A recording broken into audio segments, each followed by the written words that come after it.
Oi, pessoal, boa noite. Estamos aqui hoje para a última live do ano. E eu hoje entrei antes, quem vai mediar vai ser a Fabiana, a gente vai conversar, eu, a Fabiana e a Ana, mas eu entrei antes porque eu quero falar algumas coisas para vocês. Tá? Então, primeiro eu queria agradecer muito, muito, muito todo o pessoal que esse ano me apoiou em todas as meus eventos, minhas lives, no lançamento dos meus livros, que teve aqui todo o tempo que a gente criou conteúdo para bater papo. Então, eu queria muito agradecer vocês por esse ano de 2020. Então, hoje a gente vai estar conversando com a Fabiana, que todo mundo já conhece. Espera aí, gente, que eu sou nova aqui. E com a Ana Paula. A Fabiana vai fazer a intermediação da conversa, e a Ana Paula, que também é jornalista e é especializada em mercado editorial. Então, boa noite, meninas, e continue, Fabiana. Boa noite. Oi, gente. Boa noite, Ana. Boa noite. Bom, vamos lá.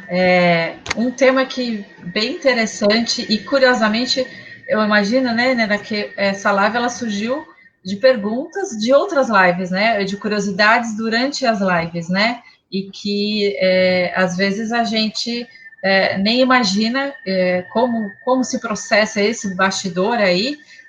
Eu sei de uma parte, a Ana de outra, a Helena, e a gente acaba juntando aí, né, os braços para fazer esse trabalho todo, mas acho que talvez esse ano as pessoas passaram a valorizar um pouco mais algumas produções, talvez porque leram mais, ou porque tiveram mais acesso. Eu lembro de campanhas no começo da pandemia, eu até baixei livros, baixa livros de grátis, a Amazon, ou outros incentivos, né?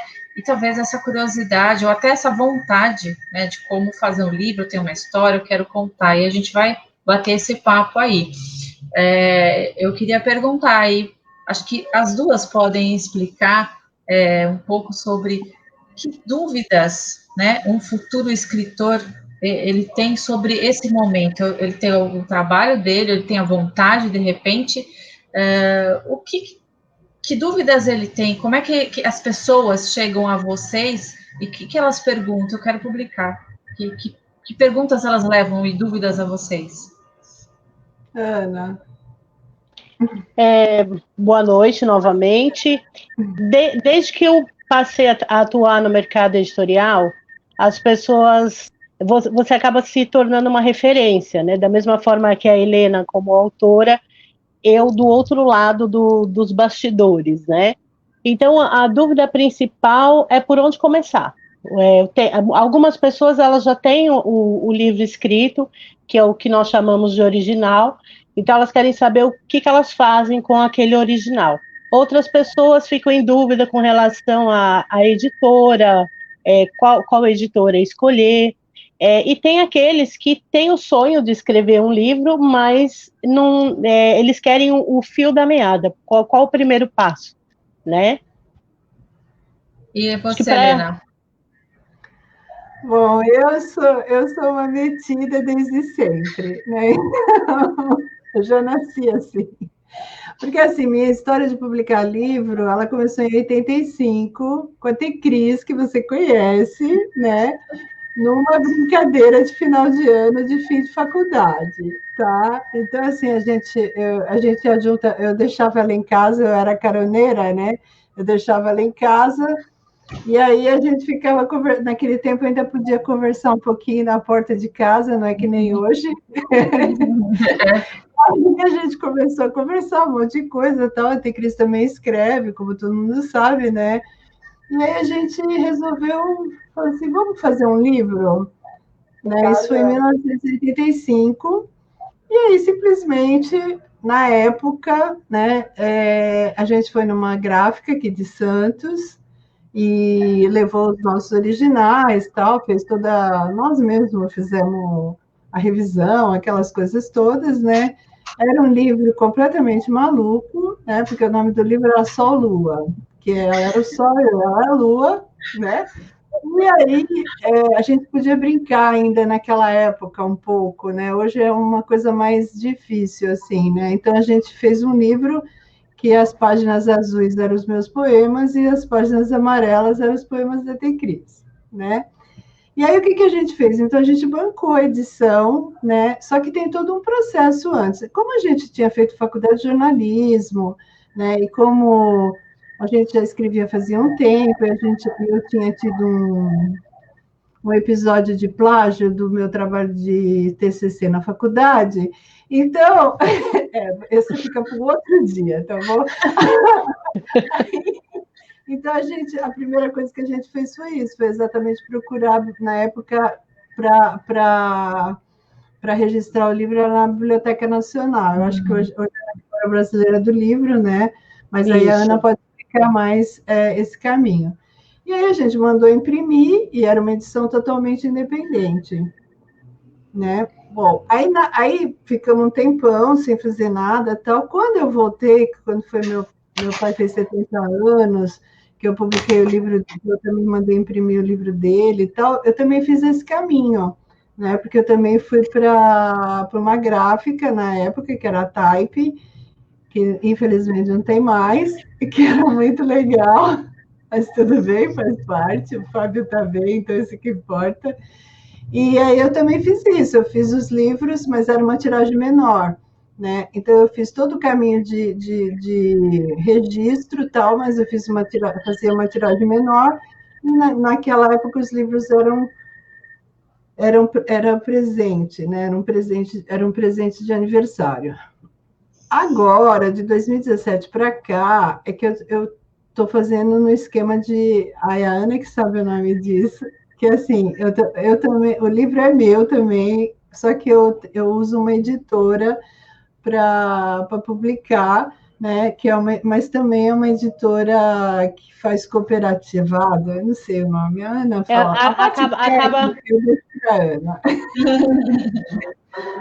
Acaba sendo uma parceria. Hoje em dia, nós temos muita editora que trabalha sobre demanda. Então, ela empresta, digamos assim, o selo editorial para o autor e permite que o autor publique o livro da maneira que ele quer. Então, assim, algumas editoras te dão a carta branca.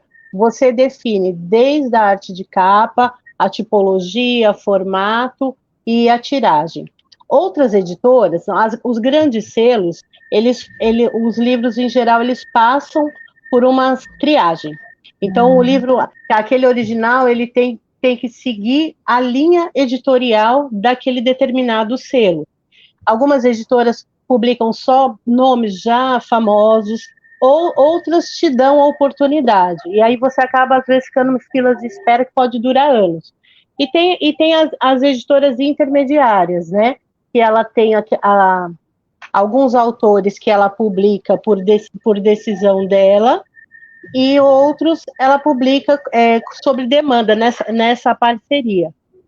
É o que diferencia hoje na escolha, até quando você quer publicar um livro, o que você quer do seu livro, né? Você quer ver o seu livro distribuído, você quer apenas realizar um sonho. Então, tudo isso, como a Helena começou. Ela começou ali buscando e por conta dela, né? E quando a pessoa tem essa vontade, aí cada uma tem uma pegada, um olhar que pode contribuir. Por onde começar, né? Então, por exemplo, talvez a gente tenha histórias, ou tenha vontades, ou tenha uma inspiração, ou mesmo um jornalista, vou pegar meu exemplo, fez uma série de matérias aí, tem, né, muito material que não foi publicado e tal.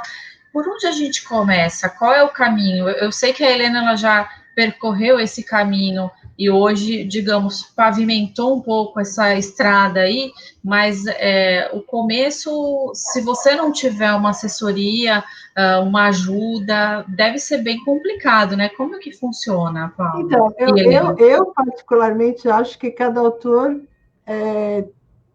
tem uma pegada nesse sentido, né? Eu já falei, como eu sou muito metida, Então, assim, o meu próximo livro, eu já estou separando os poemas, eu coloco a ordem que eu quero, entendeu? Eu sou meio complicada, né? Então, assim, talvez, eu nem sei se eu tivesse uma editora grande, se eles iam me aturar, entendeu? Porque a verdade é essa. Porque eu meio que mando no livro, mas eu acredito que assim, então, que também é o lado bom de você ser independente, né? Só que o lado ruim de você ser independente é que são muito poucas as editoras que fazem esse tipo de trabalho, que você paga a edição, que distribui o teu livro. Então você tem que fazer isso sozinha, né? Como autora, é assim, e autora nova, desconhecida e tudo mais, o que eu garanto é o seguinte: é muito difícil você entrar numa editora grande, tá? Que vai te garantir a distribuição, né?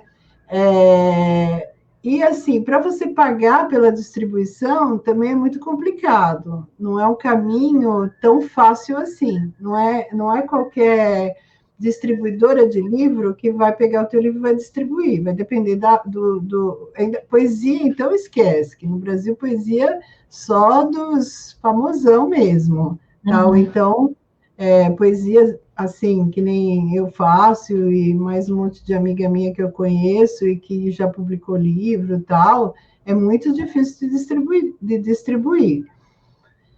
Então, assim, para você ir para uma editora grande, eu já entrei em contato com algumas, não são todos os temas todos os assuntos que interessam para elas, né?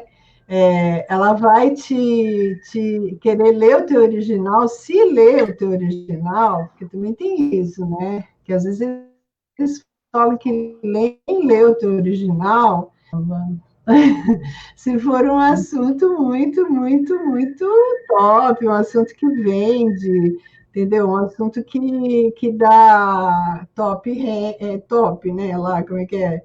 Que fica entre os 10 lá, né? Só que hoje existem outros caminhos, né? Mas vamos deixar os outros caminhos para falar daqui a pouco. Eu vou aproveitar a deixa da Helena e vou contar um pouco da experiência que eu tenho, que foram quase 10 anos, em uma editora de médio porte. Então, essa editora, ela realmente fazia uma triagem. Então, como era uma editora pertencente ao segmento religioso, então os livros precisavam seguir aquela linha editorial. Mas existia os dois lados. Existia o lado dos autores, em que ela publicava, então o autor não tinha nenhum custo. Então ele mandava o original passava por todo o processo de produção, a editora tinha total liberdade, inclusive, de intervir no conteúdo, definir a capa, porque ela era o caminho dela, né? E também tinha os autores aonde ela fazia uma proposta. Então, os autores, eles compravam uma certa cota dos livros, e os livros, eles eram distribuídos da mesma maneira que os outros. Então, tinha os pontos já os pontos de venda certos, né? E já tinha por exemplo, os livros eram distribuídos no Brasil todo, e sob demanda ou não, sempre havia aquela tiragem da editora. Então, o autor comprava uma cota, mas existia uma cota que a editora trabalhava. Então, você tinha pelo menos a garantia de ter o seu livro distribuído. Mas aí você tem um outro fator, porque o fato de você buscar uma editora, um distribuidor, não garante que o seu livro vai estar na loja X ou Y, porque existe livraria que faz ainda uma seletiva. Então, tem livraria que o seu livro pode ser bom e ela não tem interesse em vender. Mesmo hoje, Ana, nesses tempos em que a gente está vendo as livrarias físicas cada vez mais encolherem ou fecharem, mesmo hoje existe essa seleção, esse critério mais apurado, assim? Existe. Agora, hoje, a tendência maior, principalmente, acho que da última Bienal do Livro para cá, né, de 2 anos para cá, cresceu muito o número de editoras que trabalham sob demanda. Então, às vezes eram editores ou pessoas que já trabalhavam no ramo, que passaram a ter o próprio negócio. Aí qual é o interesse dessas editoras? Apenas publicar. Então você contrata a editora faz o processo de diagramação, criação de capa, algumas vão te cobrar até para você fazer uma revisão. Se você não pagar a revisão, o livro vai do jeito que está. Elas não interferem em nada no conteúdo. Não interferem. E o que eu vejo de negativo nessa linha é que você, além de estar colocando um livro com problemas na mão do leitor, todo o trabalho, todo o processo de venda do livro, ele vai depender de você, porque ela não tem uma parceria com uma editora, com uma distribuidora, desculpa, ou com uma livraria mesmo, né? Então, o que o autor quer, em primeiro lugar, além de ele lançar o livro, ele quer ter uma noite de lançamento. Nós estamos numa pandemia onde os lançamentos têm sido online, mas em tempos normais, digamos assim, você quer ter aquele contato com o leitor, né? O próprio leitor, conhecer o autor. Às vezes acontece de ter um lançamento numa livraria, o leitor ele não foi convidado, ele estava ali comprando o livro, ele se interessa, então ele tem aquele contato, né? É diferente. E infelizmente, muitas não te oferecem isso. Você acha que... Nenhuma, né? Assim, todas as noites de autógrafos que eu fiz, fui eu que fiz, entendeu? Exato. É a tendência. Você faz, né? Mas assim, eu como autora, estou falando como autora e a Ana vai falar como alguém que trabalha na área, né? E como uma pessoa que é extremamente romântica, né? Então, eu tinha uma visão completamente diferente do mercado editorial, né? Eu precisei entrar dentro do mercado, chorar bastante, me decepcionar muito, entendeu? Querer desistir para entender que o mercado editorial era simplesmente igual o Monument Shopping Car, entendeu? Então, assim, é um negócio, né? Exato. E é um negócio igual a todos os negócios. Então, assim, o dono da livraria, que nem a minha compradora de peça de acessório, de peça não, mas de acessório, ela vai comprar aquilo que ela acha que vai vender. Entendeu? Ela não vai comprar porque é livro, porque isso, porque aquilo. Aí, beleza, aí se vai, né? Você tem um puta marketing, se você faz um trabalho maravilhoso na rede social, mesmo que o seu livro não esteja na livraria, e vai lá alguém e fala, não, eu quero comprar o livro tal. Aí ela vai, compra o livro e entrega para a pessoa como é que é? Como encomenda, entendeu? Então, assim, o mercado editorial é igual a qualquer outro mercado, né? É um negócio, né? Então, ai, cadê vocês? Não caiam as duas ao mesmo tempo. Cai uma, depois cai a outra, tá bom?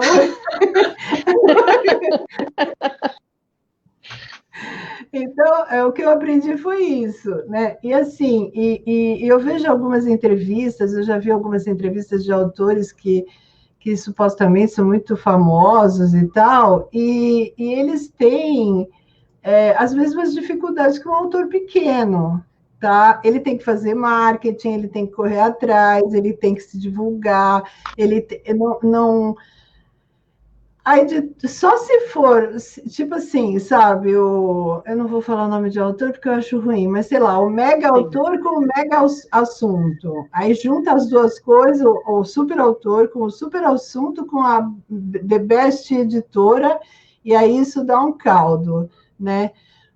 Mais uma coisa que é legal a gente deixar bem claro para os nossos ouvintes, tá?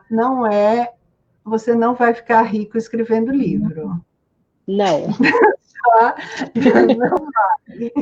Entendeu? Porque, assim, a margem pro autor da capa do livro é uma coisa absurdamente baixa, tá? O autor ganha muito pouco, mesmo ele estando numa editora grande, mesmo ele sendo lido, mesmo o assunto dele sendo maravilhoso, ele não pense você, ou quem está ouvindo a gente, que vai ficar milionário, porque não vai, né? A menos que seja um best-seller, né? Mas um best-seller demora anos para aparecer, né? A gente sabe disso, né? Fala, Ana. Nesse caso, as editoras costumam seguir o que rege a lei do livro, que existe a lei dos direitos do livro, que ela é a garantia de 10% do valor do preço na verdade, assim, é 10% da tiragem que se refere aos direitos autorais do autor. E, em geral, esses 10%, eles são calculados, assim, tem editoras que, inclusive, pagam os direitos autorais para o autor em livros. Então, você compra, você faz aquela demanda, e além dos livros que você comprou, você ainda recebe mais um X de direitos autorais em livros, que também é permitido. Uhum. Entendeu? Dinheiro mesmo que é bom, você não vê. Exato. Você não vê dinheiro, mas eu imagino que para você ter esse projeto, essa meta de publicar um livro, precisa ter disciplina, né? Você precisa ter ou pelo menos um projetinho, uma ideia do que você vai, como é que você vai estruturar. Como é que é essa parte, Helena? Como que é? Porque você falou assim que às vezes que as editoras, né? Elas, as grandes podem não publicar e tal, mas às vezes você já tem essa organização, né? Às vezes tem escritor grande, a gente vê filmes, eu sei que romantiza muito isso, mas às vezes você vê um escritor que o cara todo atrapalhado, deixa tudo para a última hora e tal, né? Então, eu queria saber de você como que funciona, como é que é a tua disciplina? Então, Helena, né? Eu sou assim, eu tenho uma linha, eu vou escrever um livro sobre que nem uma de mulher, vai. Eu fiz uma, peraí, que está tendo interferência na minha. Acho que está vazando o seu áudio aí, Ana. Eu estou desligando. Então, o Alma de Mulher, eu tive ajuda da Ana, que me ajudou a separar os poemas de mulher, tá? Só que assim, aí eu vou ler, aí eu vou ver se eu quero, aí eu vou ver se eu não quero, entendeu? E a minha organização, no sentido, por exemplo, o Ser Feliz eu fiz sozinha, eu queria um livro leve, um livro que falasse de coisas do cotidiano, né? Então eu fui buscar todos os poemas nessa linha, tá? Que falassem de coisas do dia a dia e que fossem leves e que pudessem trazer para o meu leitor uma visão leve da vida. No caso do meu segundo livro, que é Hoje e Sempre, basicamente ele estava pronto, tá? Porque eu já tinha feito ele numa edição menor, eu só acrescentei alguns textos e mudei algumas coisas. O Alma, é isso que eu te falei, a Ana me ajudou a separar os poemas, que eram todos de mulher, porque, assim, eu tenho uma caixa com uns 500 poemas, mais ou menos.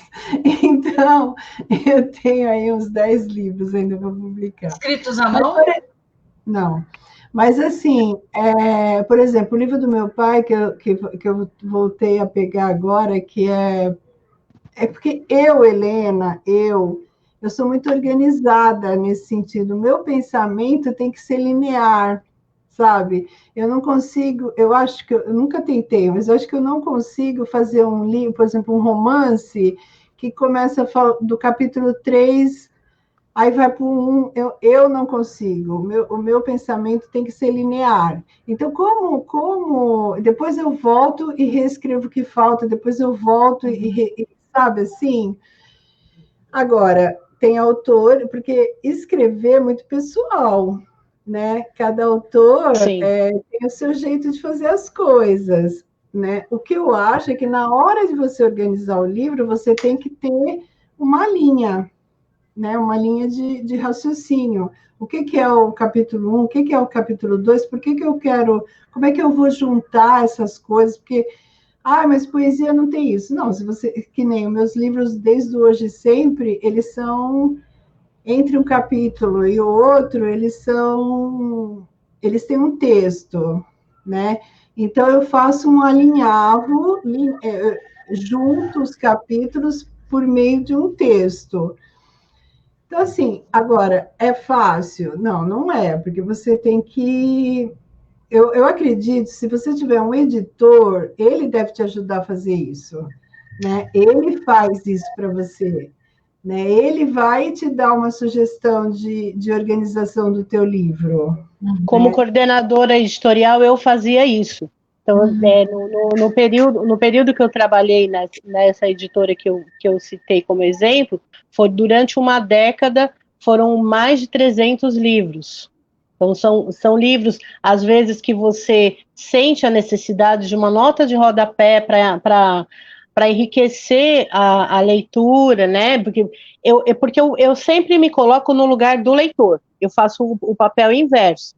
Então, eu estou entendendo, é aquela mensagem que tá se passando, né?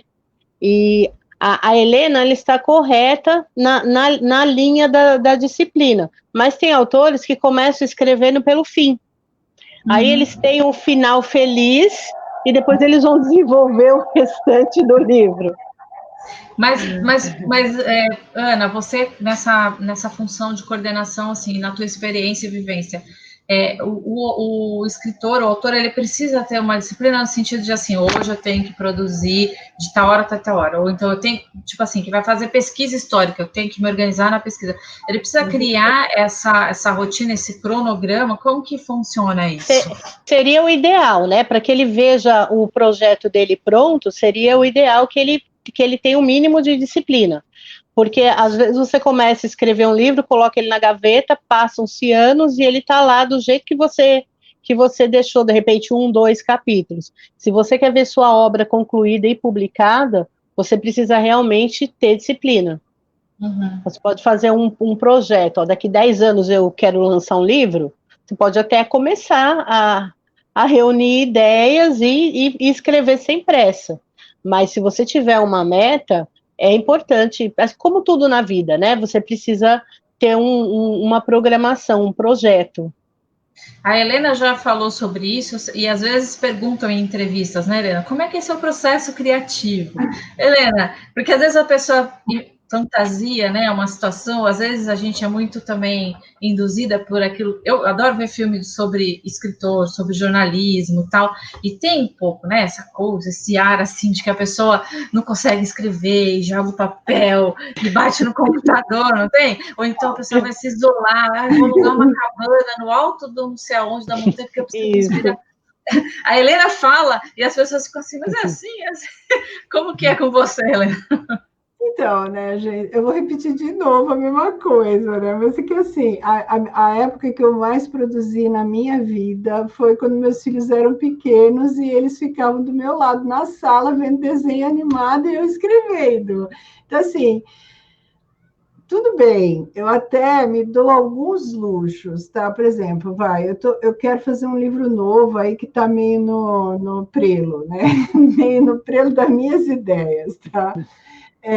Em algum momento eu vou me isolar quando ele estiver totalmente montado. Para quê? Porque eu vou imprimir ele e vou querer ler de todas as formas que eu puder, até porque eu não sei como a gente não pode falar por todos os autores, né? Porque nós somos nós, né?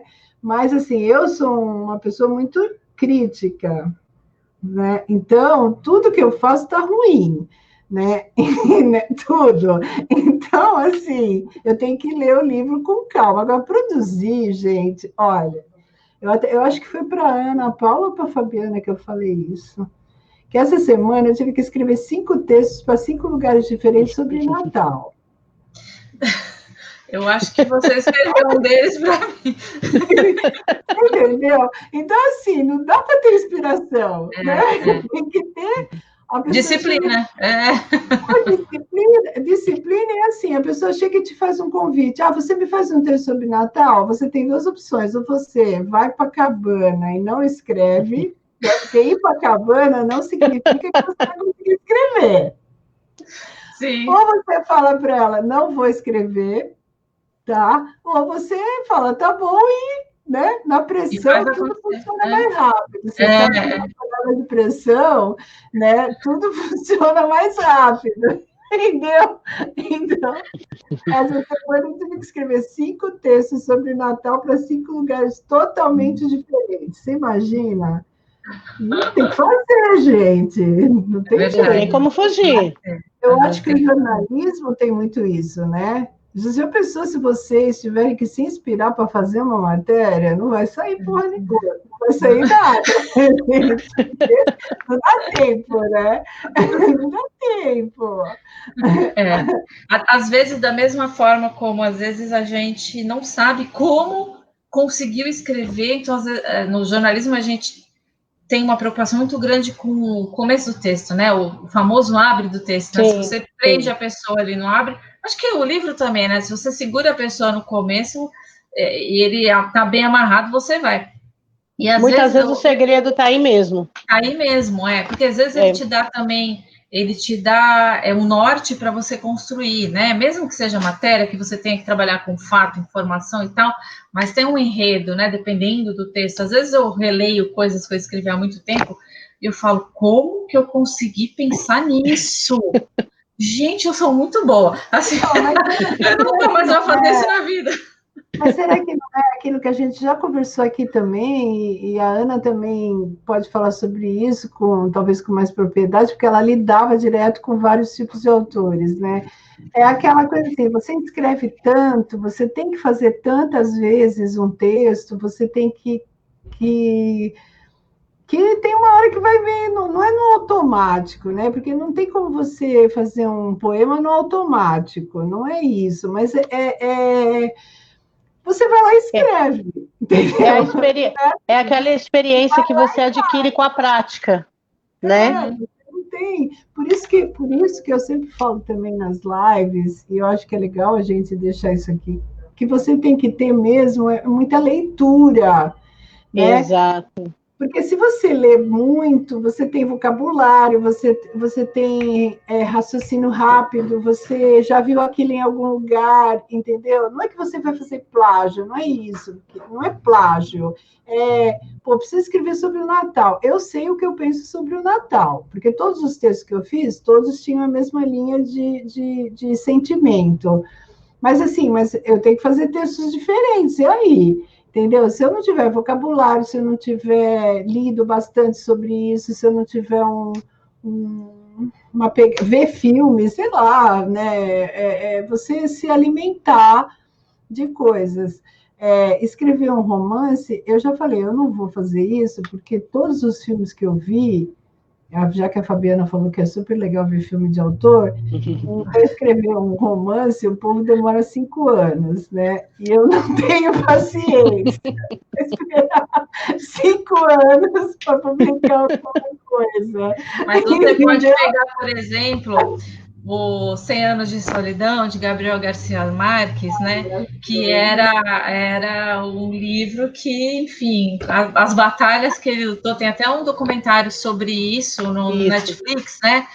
Eu sou apaixonada por ele. Eu vi esse documentário, entendi muito, assim, né, da vibração dele e da paixão dele por esse livro especificamente, por que ele virou um dos livros mais lidos e traduzidos no mundo e tal. Às vezes acontece, né? Você pode escrever um romance, não tem problema, a gente vai gostar. Não, mas não é isso. É que, assim, eu, Helena, sou uma pessoa muito impaciente. Talvez quando eu envelhecer mais um pouco, eu tenha mais paciência, né? Você pode escrever a longo prazo, né? Entendeu? Vai devagarzinho, verdade. Mas é que eu sou mais chegada em textos mais curtos também, né? Talvez até por causa da formação de jornalismo, né? Que acaba te deixando curto e grosso, né? Mas objetivo, é complicado isso, né? Mas eu acho que a gente podia falar para o pessoal, Ana e Fabiana, sobre novas formas de você publicar um livro. Eu ia falar isso, porque Sim, até essa questão da livraria, né, que a Ana falou, e outro dia eu recebi um WhatsApp de um amigo meu, jornalista, o Rafael Mota, trabalha na Tribuna, e ele lançou um livro no... Eu não sei se fala Kindle ou Kindle, sempre é Kindle, né? Kindle. E aí ele fez enfim, sozinho, ele vai, ele fez e tal. Hoje, é uma ferramenta autodidata para o autor. Exatamente. Ele faz a divulgação dele, mandou no WhatsApp. No Black Friday ele fez um cupom de promoção para a gente comprar o livro dele e tal. Então, parece que está mais acessível hoje, Ana Helena, vocês sentem isso?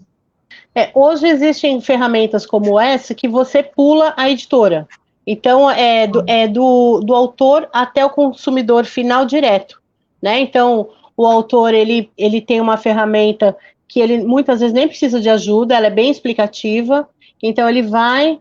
Se ele tiver o livro já escrito, ele só importa, senão ele formata todo o material na ferramenta, a capa e tudo, publica e depois cria esse marketing, que já é tudo mastigado.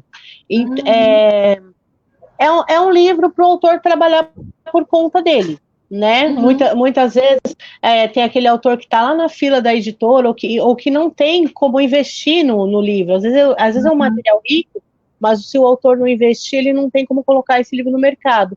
Então, é um meio alternativo que ele tem. O que você acha, Helena, disso? Eu ou ela? Você, Helena. Então, não nessa Bienal, na última, em 2020, eu fui no stand do Kindle, né? Na Amazon. Nós duas.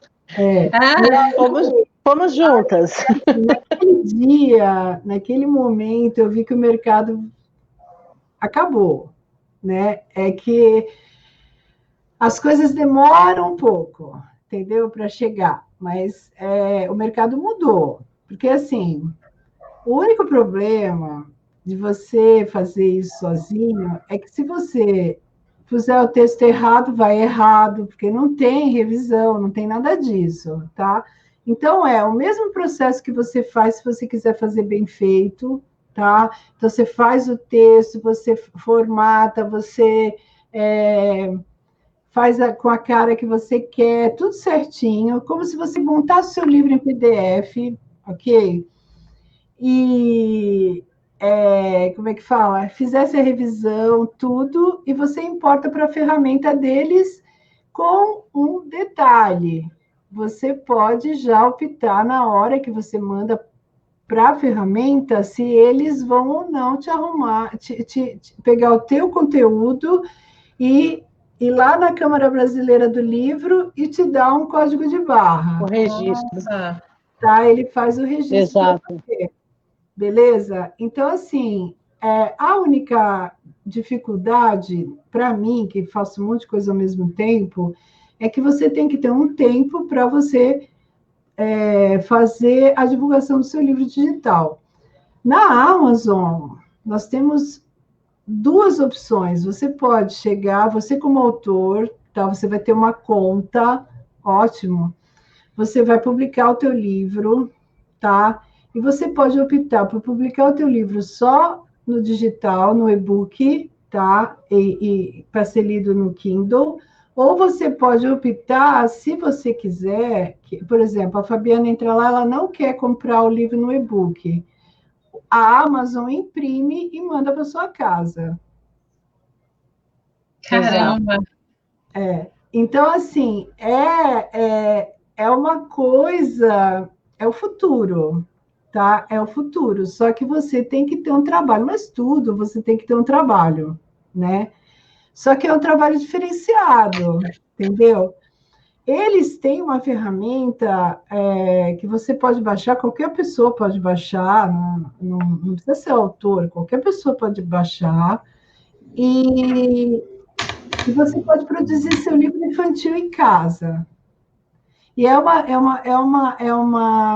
ferramenta totalmente diferente do livro tradicional. É uma outra ferramenta. Por quê? Porque o Kindle para criança, ele é lido de outra maneira, né? E tem que ter imagem, né? Então, você tem outra ferramenta. Só que é uma coisa muito rápida, sabe? Porque, tipo assim, se você tiver... Mas só que eu não sei o que a Ana pensa disso. Eu acho assim, se você quiser fazer direito, você vai ter que fazer todo o processo aqui fora, tá? De fazer a diagramação, de fazer todo o boneco aqui fora, de fazer a revisão. A revisão, principalmente. Tá? E em 10 minutos teu livro está no ar. Caramba! E aí você tem algumas opções de royalty dentro da Amazon, tá? Então, você pode ser um autor premium e você vai ganhar 25% da capa, você pode ser um autor não sei o quê, ganhar 5% da capa, você pode, que isso é fantástico lá dentro, tá? Você pode emprestar o livro, você pode permitir que as pessoas emprestem um livro e cada vez que a pessoa vira a página do Kindle, sabe? Uhum. É pago 1 centavo de dólar para o autor. Então, assim, por exemplo, você pode receber... A pessoa compra o teu livro digital, tá? E ela compra, não. É como se ela comprasse, mas ela só lê até a página 10. Ela não quer ler o resto, tá? Você, autor, recebe até a página 10. Ah, tá.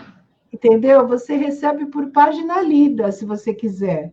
Então, é assim, é um mundo totalmente diferente, que vai revolucionar com certeza o mercado editorial, tá? Que veio, ainda não, porque ainda tem muito, principalmente a minha geração ainda gosta de papel, né? Uhum. Mas a geração nova não gosta de papel.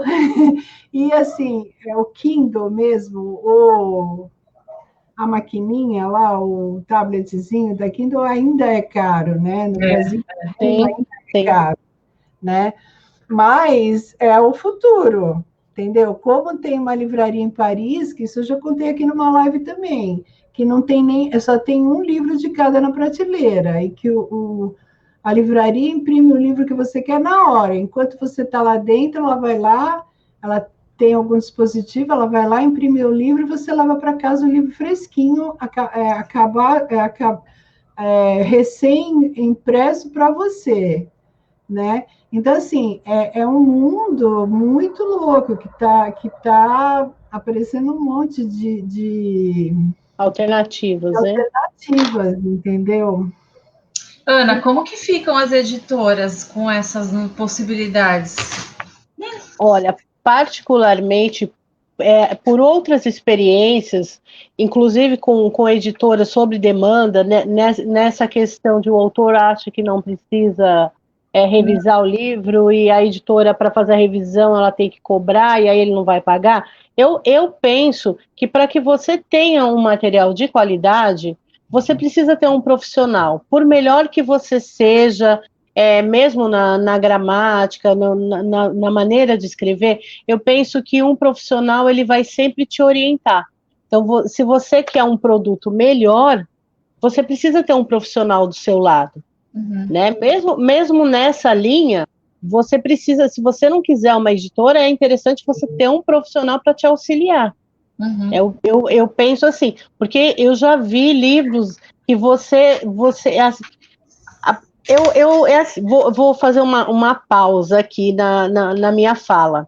A minha paixão pela leitura é desde a infância. Então, eu não vi a hora de aprender a ler para que eu pudesse devorar livros, os gibis e tudo mais.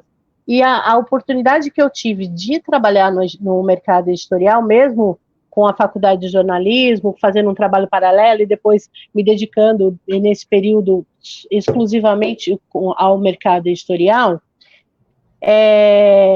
aquela paixão que você tem, é triste de você pegar um livro, de repente rico em conteúdo, forrado de erros gramaticais. Porque alguns leitores, eles perdem até o interesse na leitura, porque ao invés de ler, você vai passar a fazer revisão. Você começa a ler...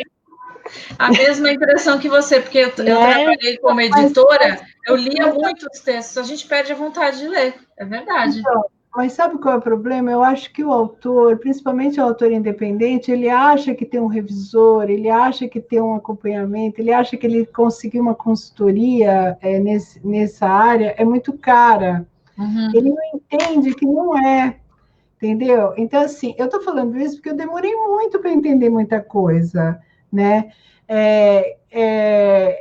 Porque agora é aquilo que a gente estava falando, você não ganha dinheiro, você não fica rico sendo autor, entendeu? Por quê? Porque se você quer fazer direito, você tem que investir tanta coisa, né? Porque mesmo que o cara seja expert, ele sempre vai errar alguma coisa, né? Não tem como, entendeu? O autor, ele está passível de erro, ele está passível de problema de gramática, ele está passível de tudo, né? Mas às vezes as pessoas não compreendem que elas acham que é um gasto e não um investimento na obra dela. Entendeu? É a interpretação. Entendeu? Ela não vê como um investimento para que o trabalho dela fique mais legal para o mercado, né? Então, assim, é o que eu falei da Amazon. É fácil colocar o livro lá. 5 minutos você coloca o livro lá, né? Você coloca o que você quiser lá dentro. Na verdade, é essa. Você é um aplicativo, né? Você coloca o que você quiser. Só que a responsabilidade é tua também, porque isso fica bem claro no contrato deles, né? Se você não lê, aí é problema teu. Mas, assim, a responsabilidade é tua. E aí? Vai que você tem uma história maravilhosa, depois na Amazon, tá? Uma editora mega, hiper, super, a imprensa, a mídia, todo mundo acha a sua história fantástica e tá cheio de erros de português. Como é que fica? Não fica. Totalmente não fica, desagradável. Em primeiro lugar, se você, por exemplo, fez um livro sobre demanda, primeiro o impacto do leitor é contra a editora. Então, os livros daquela editora já começa a separar os livros daquela editora, eu não quero ler. Então, porque eu penso assim, nesse caso, eu penso que tanto o autor quanto a editora, eles não veem como um investimento, ambos. Porque a editora poderia já exigir que o livro passasse numa revisão. É o mínimo, até para que você ofereça um material de qualidade. Porque não adianta você... nome, né? Exato, mas também tem editoras que não tem esse ponto de vista. Então, para elas, o autor não vai pagar, problema dele. Então, você está ali olhando o material que vai para a gráfica. Você pegou uma palavra que está errada, a editora não deixa você corrigir aquela palavra porque o autor não pagou para você revisar. Já aconteceu isso comigo. Já aconteceu isso comigo. Entendeu? Então, tem o lado do autor e tem o lado da editora também, que é o que volta para aquele lembrete que a Helena fez no começo da live. É um negócio, mas você pode ter um negócio mais rentável a partir do momento que você comece a oferecer mais qualidade. E para um livro, a gramática é uma grande qualidade. Sim. É o nosso caso, né, Fabiana? Nós escrevemos muitos textos, os releases, né, que são os textos enviados às redações. É sempre importante, por mais que você leia, por exemplo, se você passar para o seu cliente, né? O seu cliente fazer uma leitura, falar, aqui está escrito errado. Ou você ter um apoio para que faça uma leitura também. Porque aquele texto fica na nossa cabeça, que quando nós lemos, o Facebook tem feito muito disso. Eles colocam os posts que tem uma palavra errada, e quando você lê certo. Aí, quando vê assim, mas qual é a palavra que você escreveu? Quer dizer, a sua mente já tinha aquela palavra ali, né? Sim. E acontece isso com um texto maior. É verdade. Né? Às vezes é um erro. E vamos falar sobre uma curiosidade aí. Quanto tempo leva de você ter essa ideia, essa vontade, e você pegar o livro na mão? Como que é essa trajetória? A partir do momento que o seu material é apresentado para uma editora, em geral, o prazo que elas passam para que o livro seja publicado é de 90 dias. É de 90 a 120 dias, mas a média é 90 dias. Então, é um período para que seja feita revisão, diagramação, criação de de capa e aprovação do autor. Uhum. Então, é um período tranquilo para trabalhar. Acontece, às vezes, que o texto, por exemplo, se você pegar um texto que ele esteja muito truncado ou haja necessidade de intervenção, então esse período aumenta um pouco. Às vezes tem aquele... você precisa entrar em acordo com o autor. Falar, olha, esse seu texto, ele precisa de uma melhoria. Então, assim, sai do padrão. Mas, em geral, o prazo é de 90 dias. E para que você escreva o livro, é o que a Helena, se ela pegar, ela vai fazer uma programação para lançar o livro no mês X, então ela vai fazer aquela disciplina dela para que ela escreva diariamente, ou uma vez por semana, 2, para que o material fique pronto naquele período. Então, aí depende do autor. Mas dentro da editora, né, do original à impressão, são a média de 90 dias. Como foi com você, Helena? Então, vai depender, de 2 a 3 meses. É que assim, vai depender muito, porque assim, a editora que eu trabalho, né, ela monta, eu mando o original, ela organiza, né, ela monta o boneco, né, que a gente chama boneco, ela me manda, aí eu vou reler, eu vou ver, invariavelmente eu sempre mando para alguém, eu mando para a Fabiana, eu mando para a Ana, eu mando para as duas. Por quê? Exatamente por causa disso. Mais olhos, né? Você tem que ter mais olhos. Ok, aí volta, aí ela vai fazer todas aquelas correções, ela vai fazer outro boneco. O último livro, o Alma de Mulher, foram 5 bonecos, né? Até eu chegar onde eu queria, né? Então, assim, depende, né? Muito claro, se você mandar perfeito da primeira vez, mas é muito difícil, muito difícil. Você, quando volta ao livro, você sempre tem ai, não queria falar isso, ai, eu não queria escrever isso, ai, eu vou mudar esse poema, ai, essa frase não deu, entendeu? Você sempre tem uma alteração, e nem sempre é de revisão, às vezes é de estado de espírito mesmo, né? De conteúdo mesmo. Você começa a ler o livro e fala, não, mas não está batendo, não é isso que eu quero, entendeu? Então, assim, eu não sei numa editora grande como é que é esse processo é mais, tem a ver essa troca com o autor, né? Em geral é feito assim, o autor envia o livro, envia o original vai passar pelo processo de produção e vai passar por revisão e intervenção de texto da editora onde for necessário. Aí, quando o material estiver pronto, o boneco vai para o autor.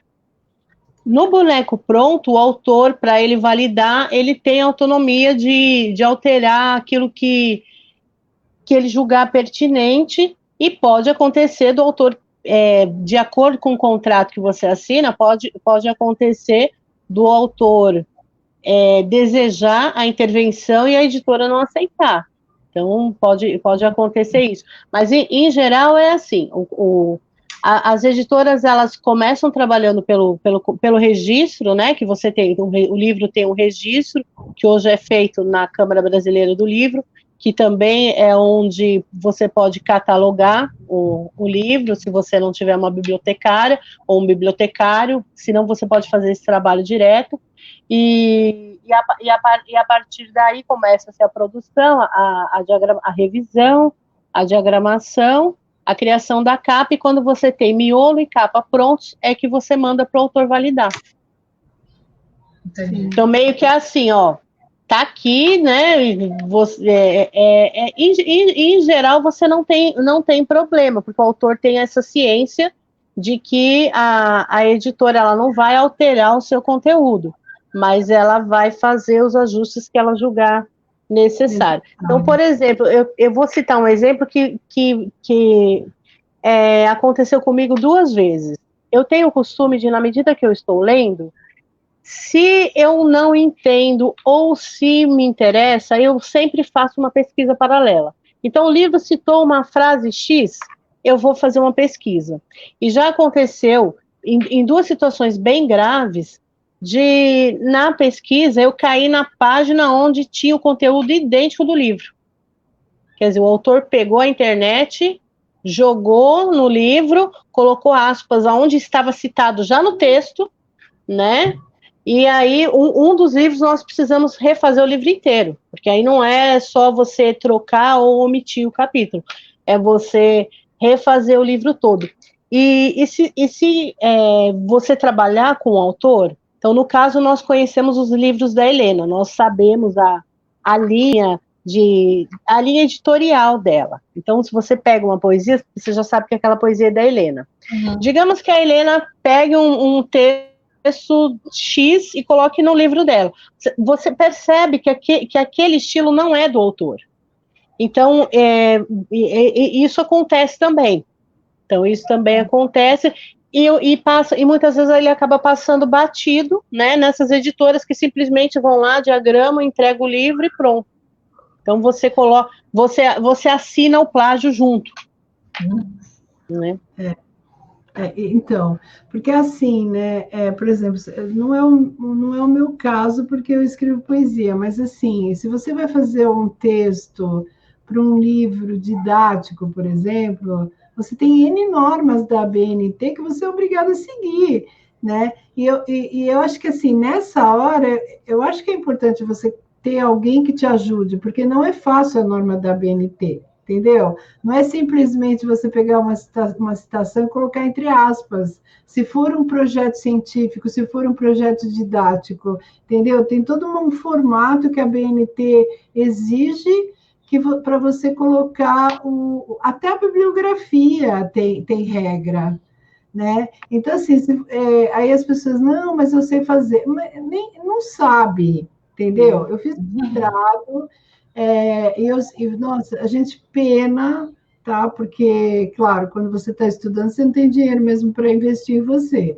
Então, assim, você pena para poder fazer aquilo da forma certa. Se você não fizer, você se lasca, porque a tua banca vai te reprovar, entendeu? Porque você simplesmente pôs a vírgula, a aspa no lugar errado, não fez o capítulo do jeito que tinha que ser, entendeu? Então, assim, é legal publicar livro. A verdade é essa, gente. Também não vamos, o povo não pode achar que é ruim, mas é trabalhoso. Não, é trabalhoso, sim, né? Sim. Não é uma coisa, escrevi, coloquei no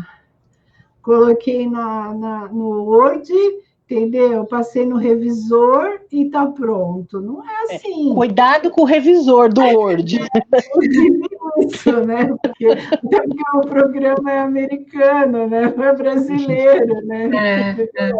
Então, assim, né? Complicado isso, né, gente? É bem complicado. E quando... Pode falar, Helena.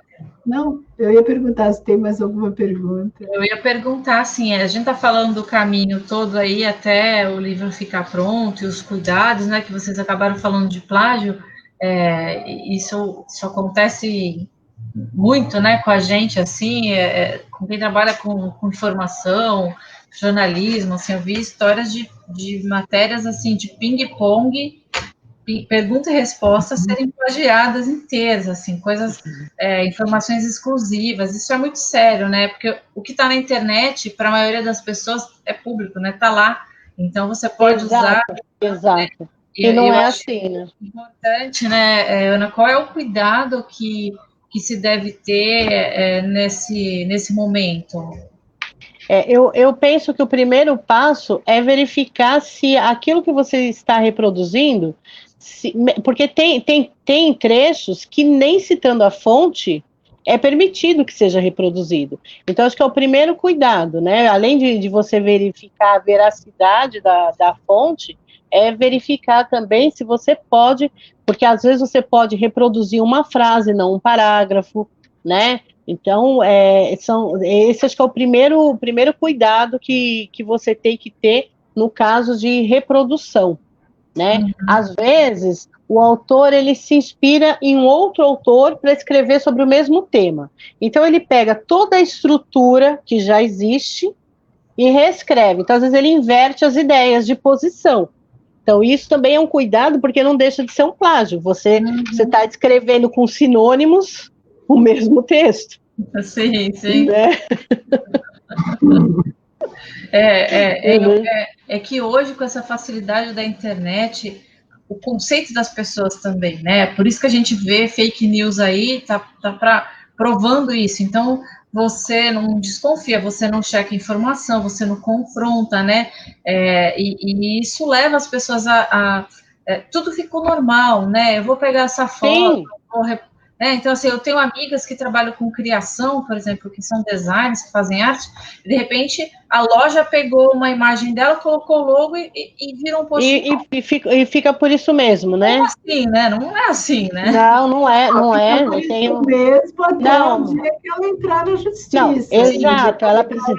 Mas é que tem profissional que acaba não indo atrás, né? Tem profissional que vê, briga e acaba não buscando os direitos reais. Se ele buscar os direitos, eu tomo cuidado até para compartilhar. Então, se você está compartilhando de alguém, você tem uma imagem, você tem que olhar se aquela imagem está ali com o autor, né?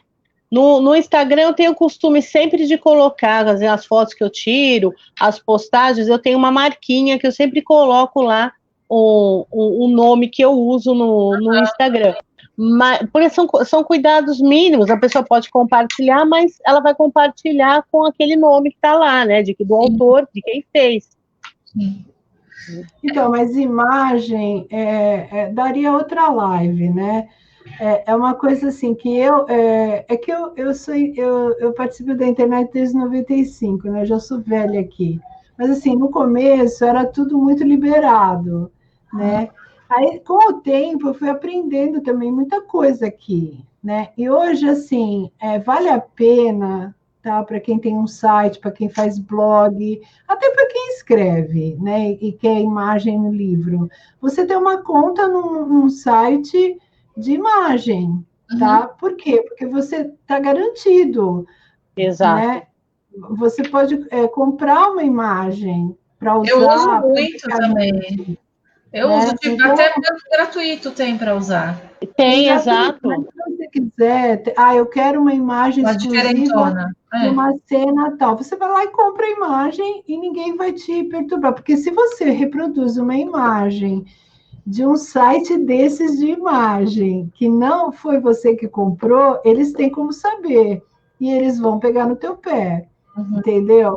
Então, é assim, esse negócio de que caiu na rede é peixe, tá, beleza, caiu na rede é peixe mesmo, gente, isso aí, ninguém duvide disso, porque depois que tiver na internet, nunca mais você tira de lá de dentro, tá?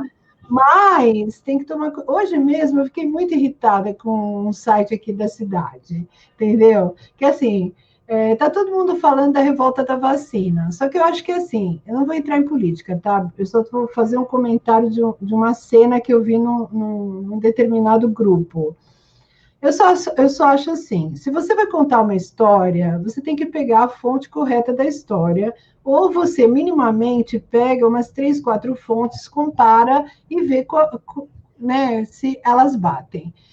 Eu acho que nada melhor que você pegar a história do Fiocruz para contar a história da revolta da vacina. Porque os caras viveram isso, foi o Oswaldo Cruz que deu um jeito nisso, uma série de coisas. Tem um texto bárbaro na primeira página do Fiocruz sobre a revolta da vacina, explicando exatamente tudo o que aconteceu desde 1800 e bolinha. O nego pegou metade da publicação, não pôs a fonte, tá? Colocou no grupo e continuou o texto com ideias que ele achava que tinha que ser, entendeu? Aí todo mundo caiu de pau e eu simplesmente entrei e falei assim, por que você não colocou a matéria até o final e não colocou a fonte? Depois você fazia o comentário que você quisesse. Né? Então, não, as pessoas pegam um pedaço do texto, que é fácil fazer isso, gente, na internet. Onde há muita distorção de ideias, né?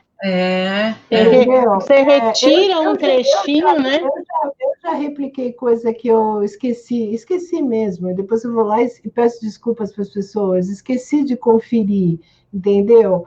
Porque às vezes você fica tão, né, você perde um pouco a noção, você fala, nossa, porque assim, gente, hoje está demais isso, está demais. E como você trabalha com uma ferramenta que é tecnologia, e que você pode fazer um Ctrl+C aqui, juntar um Ctrl+V ali, por outro Ctrl+C, você pode juntar várias frases de lugares diferentes e fazer um parágrafo, né, totalmente novo, e as pessoas acham que aquilo é inédito, e não é. E existe uma ferramenta nas universidades, eu sei porque tenho amigos que dão aula, existe uma ferramenta nas universidades que pega isso nos trabalhos de TCC, nos trabalhos de tese, né? Porque a gente fala, nossa, mas o cara é doutor, só que ele também faz, também tem cara que é doutor e faz, né? Não é só o leigo, entendeu? Porque se fosse só o leigo, né, era fácil da gente resolver, mas não é, né? Isso é muito sério, né? Porque isso dá processo. Eu, como fui plagiada várias vezes, mas a primeira vez foi assim uma coisa muito grave, né? Porque foi dentro da universidade e ficou por isso mesmo. Eu aprendi rapidinho aí na Biblioteca Nacional do Rio de Janeiro para me garantir.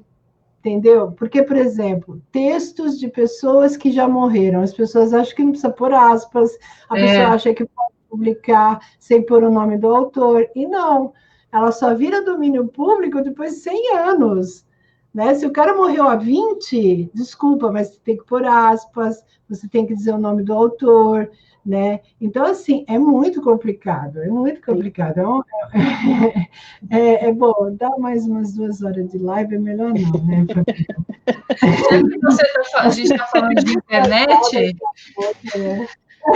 como a gente está falando da internet, dessa super exposição aí, queria ver o que vocês pensam no aspecto da divulgação. Eu tive a impressão, né, trabalhando divulgando 3 livros da Helena, né, e outra escritora que eu divulguei, e outras ações, mas assim, esse ano, como estamos muito aqui, estamos muito conectados, eu tive a sensação que se democratizou mais essa forma de divulgar. Então, o cara que é da autora, da editora X, o cara que é o Bambambam e tal, ele teve as mesmas ferramentas que a Helena, de repente, que outras, assim, claro, ele tem um público, ele tem mais seguidores, a autora, a editora também, eles colocam um anúncio e tal, sim, mas parece que ficou um pouco mais democrática a forma de se mostrar o trabalho do autor. Como é que vocês veem essa parte da divulgação e que vocês concordam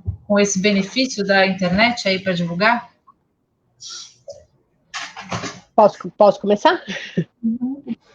Eu vejo assim, você luta com as mesmas armas, digamos assim, né? Você trabalha o seu livro da mesma forma, independente da sua tiragem, independente do seu renome, você vai trabalhando, você vai formando o seu público.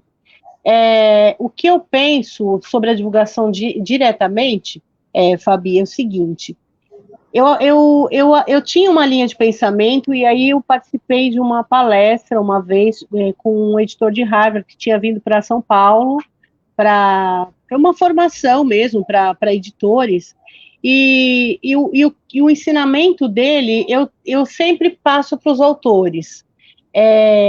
O seu livro ele vai vender no boca a boca, ou seja, é o trabalho que a Helena faz. A divulgação, ela vai crescendo. Então, eu vou autografar o livro na livraria da esquina, mas a livraria da esquina é tão pequena, mas quantas pessoas vão passar por ali e vão ouvir o seu nome? Eu vou divulgar o livro nas minhas redes sociais. Então, das suas redes sociais, você já vai pipocando para as redes sociais dos seus amigos. Você já vai se tornando mais conhecido, você já vai trabalhando seu nome, fortalecendo e divulgando o seu trabalho. Então, eu penso que para que você tenha uma boa divulgação, não basta você contratar um profissional do marketing, da comunicação. Você tem que arregaçar as mangas e estar junto, né? Fazer esse trabalho conjunto, que é o resultado positivo que a gente alcança. Uhum. Então, mas é assim, eu faço isso desde o ser feliz, né? Então, é meio normal, assim, mas é que eu acho que assim, se eu ficar dentro de casa esperando, entendeu? Ninguém vai saber quem eu sou, né? Então, por exemplo, em 2020, para mim, isso foi muito legal, porque assim, eu me abri também para outras possibilidades. Então, de repente, como eu comecei a aparecer mais, né? Como eu comecei a mostrar mais a minha cara, eu também recebi o convite da 40 Mais, eu também estou escrevendo na Revista Moderna, entendeu? A dona Eunice também me chamou para participar do Sarau de sábado. Mas é assim, você tem que se mostrar, né? Até para você também sentir se o seu trabalho é bacana ou não, né? Porque pode ser, pode não ser, né? E aí você vai receber críticas também, né? Isso também é construtivo. É que assim, eu particularmente adoro uma internet, né? Eu estou aqui há 25 anos, né? Então eu tenho Poetando, por exemplo, há 25 anos, que é onde eu publicava minhas coisas quando eu não podia lançar meus livros e tal, né? Mas é aquilo que a gente começou a falar no começo. Escrever, publicar é um negócio. Você tem que ser empreendedor do teu negócio, né? Você tá de uma forma diferente, né? Mas você tem que ser empreendedor do teu negócio. Senão, como é que você faz? Como é que você vai se vender? Né? Como é que as pessoas vão te conhecer? Elas não vão, né?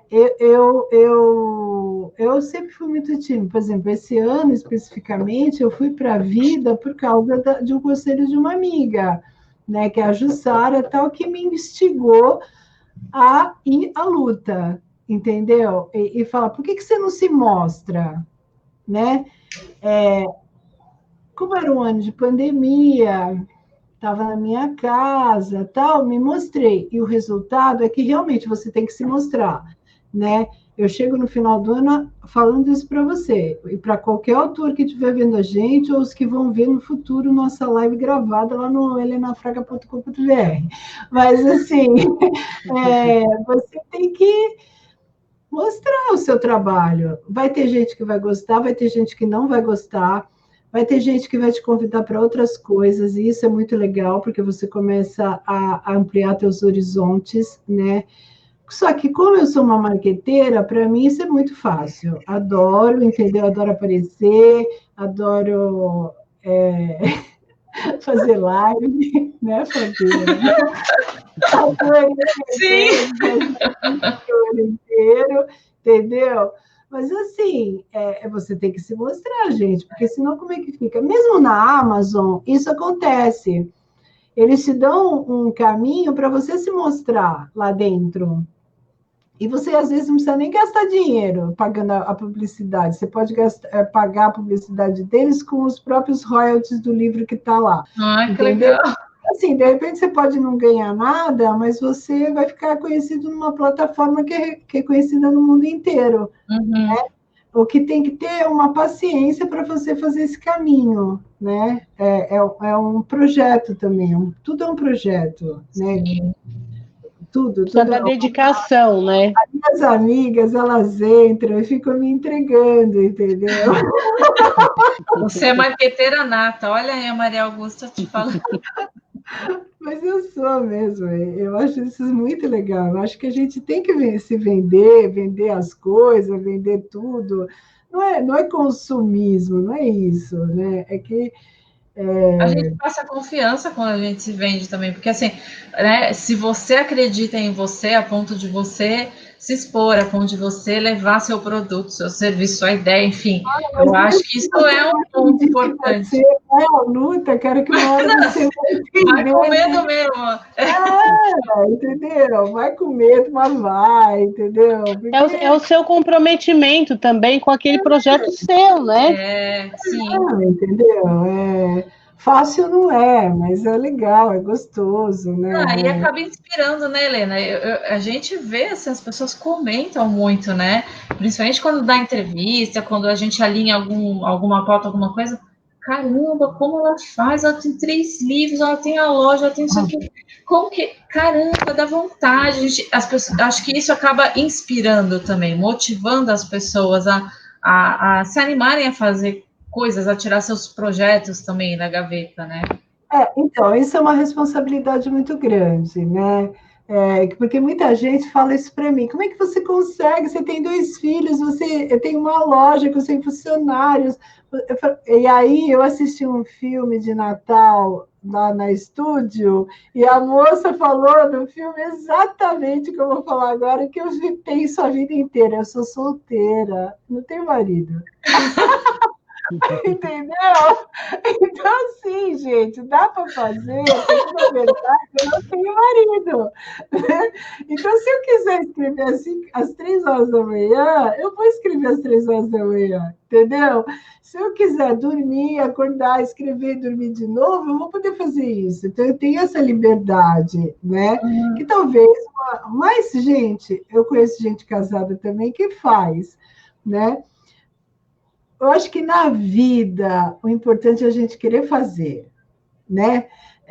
A gente ir à luta. Gente, vocês acham que foi. O pessoal acha que foi fácil eu lançar 3 livros na cara e na coragem? Não, entendeu?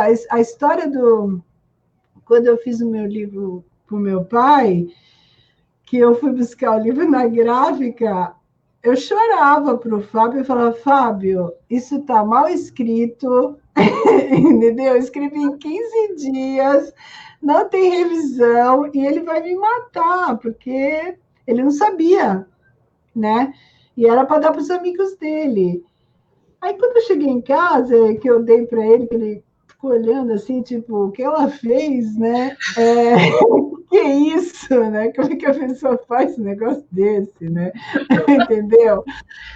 Mas ele gostou tanto, foi tão bom para ele, porque eu acho que o problema de você fazer as coisas é por isso que o dinheiro não é a coisa mais importante do mundo. A coisa mais importante do mundo é você fazer alguém feliz, né? E isso é muito difícil, mas é muito bom. Entendeu? Ele gostou tanto, só que tinha uns erros, né? Aí ele gostou tanto que ele falou assim: essa edição eu vou dar para os funcionários, faz outra para eu dar para a festa. Oh. Agora o Fábio vai me matar, entendeu? Então, assim, mas foi legal, porque ele ficou feliz, as pessoas ficaram felizes, houve um feedback muito legal dos amigos dele na época, né? Quando eu fazia historinha de criança para os meus filhos dar para os amiguinhos, era muito legal também, porque, assim, a criança lê, mas a mãe vai xeretar antes, óbvio. Óbvio, né? Eu acho, mas certo, ela tem que saber o que o filho dela está lendo, né? Eu também sou mãe e tal. E aí as mães iam falar comigo: pô, continua, porque está muito legal, entendeu? Tu põe umas coisas lá que eles vão curtindo. Então, assim, é o meu jeito de ser, né? Eu sou uma adolescente com 60 anos, né? Eu vibro com umas coisas que eu sei, às vezes tem umas pessoas que olham assim e falam: ela completamente, né? Sem parafuso. Mas deixa pra lá, entendeu? Se uma pessoa ler meu livro, e ficar feliz, e sentir alguma coisa, e aquilo tocar a alma dela, já valeu. Já valeu, entendeu? Então, eu acho que as pessoas têm que fazer as coisas pensando assim. Se a Fabiana fizer um texto, a Ana fizer um texto, e aquilo mudar um pedacinho da história, já valeu, né? Nem sempre um best-seller muda nada, gente. A verdade é essa, né? Que nem eu falo sobre a história, né? Quem faz a história da humanidade não é o herói, né? Não é aquele cara que você estudou no livro, foi o povo que estava lá que fez a história que não aparece no livro, né? Exato. Então, assim, falei demais, entendeu? Como sempre, já tem 1h20 de live. Muito bom, que o papo é bom, né? Poderia falar bastante aqui. Muito bom. E a gente não estaria aqui também falando sobre isso, fazendo uma live, se não fosse a pandemia também, né? Acho que tantas coisas que a gente se jogou, né? que a gente arriscou de repente, foi com medo, mas foi, e fez com medo, mas fez, e eu acho que isso não volta atrás, assim como a gente está falando, você falou da questão do livro, de você, da leitura virtual, tal, algumas coisas não vão, talvez demorem para se consolidar por conta de perfil, de cultura e tal, mas não volta atrás, né, assim, esse avanço que a gente teve, esse pulo que a gente teve que dar esse ano, se ajustar, e eu acho importante, eu acho bom a gente estar trazendo discussões, não só nessa live, outras que a gente fez, e outras que eu participei também, que levam as pessoas a pensar, levam, sei lá, dão ideia, se as pessoas se incentivarem, se motivarem, já valeu alguma coisa, né, assim, a gente está aqui trocando essas ideias, né. Exato. Uma pessoa transformada, você já tem um bom resultado, né? Se você conseguiu, pelo menos, amanhã já ter um autor buscando uma editora ou começando a escrever um livro, né? Já é um avanço. Ou tirando aquele original da gaveta. Exatamente. Né? Essa é a última do ano, Helena? Essa é a última do ano, gente. Até porque daqui a uma semana é Natal, né? Daqui a 2 é Réveillon, né? Então, aí eu vou dar um tempo, né? Até para me reabastecer de ideias para 2021. E para ver o que vai acontecer, né? Ninguém sabe o que vai acontecer, né? Na verdade, tem muita, como é que é? Previsão, mas são fatos mesmo. Ainda não. Sim, exato. Se eu posso adiantar uma previsão dos números, já que você falou do 40, tem uma numeróloga no 40, e eu já li o texto dela, que fala muito da questão da energia que cada número tem e tal.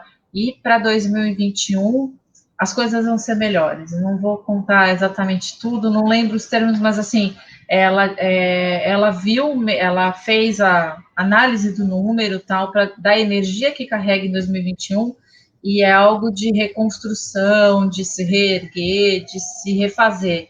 Então, foi pelo menos mais otimista do que o que ela estava falando de 2020, que o ano mesmo estagnado, parado, desafiador. Parece que 2021, vamos pensar assim, pelo menos, né? Que vai ser melhor. Que assim seja. Assim seja, né? Obrigada.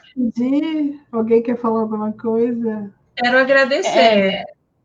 Eu quero só abrir um parênteses com uma dica para as pessoas que querem escrever, querem começar a escrever.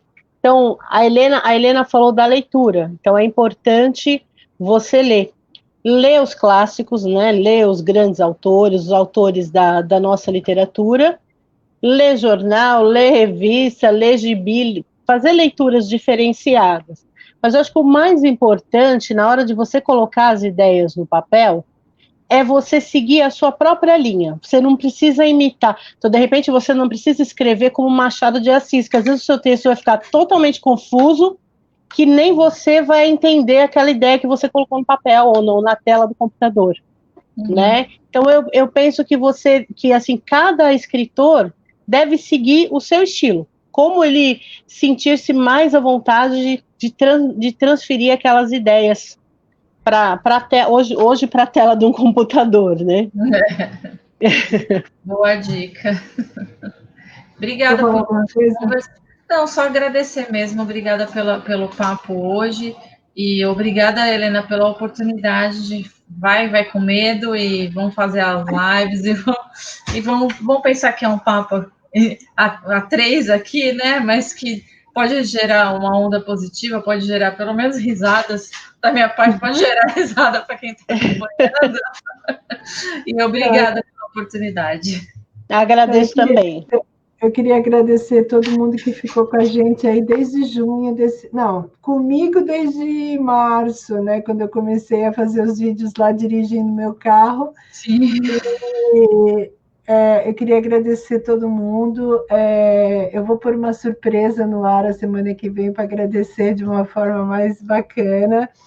Mas, assim, eu queria agradecer todo mundo que me apoiou. Eu queria agradecer todo o pessoal que me apoiou no backstage, tá? A Fabiana, a Ana, o Renato, os meninos da Insert também. E queria dizer assim, para todo mundo que viu a gente aí desde abril, maio, junho, que viu a gente na live de julho, de agosto, setembro, que desejo um Feliz Natal e desejo um super ano novo e que 2021 seja pelo menos um pouquinho melhor do que 2020. Pode ser um ano de reconstrução, mas toda reconstrução demora, né? Então, provavelmente, a gente não vai conseguir abraçar todo mundo no dia 2 de janeiro, mas eu queria deixar um abraço para todo mundo e agradecer vocês aí de terem estado aqui até agora e pela Fabiana estar intermediando as lives. Obrigada para a Ana de ter participado e vamos que vamos. Vamos que Beijo! vamos. Beijo. Tchau, Tchau, gente.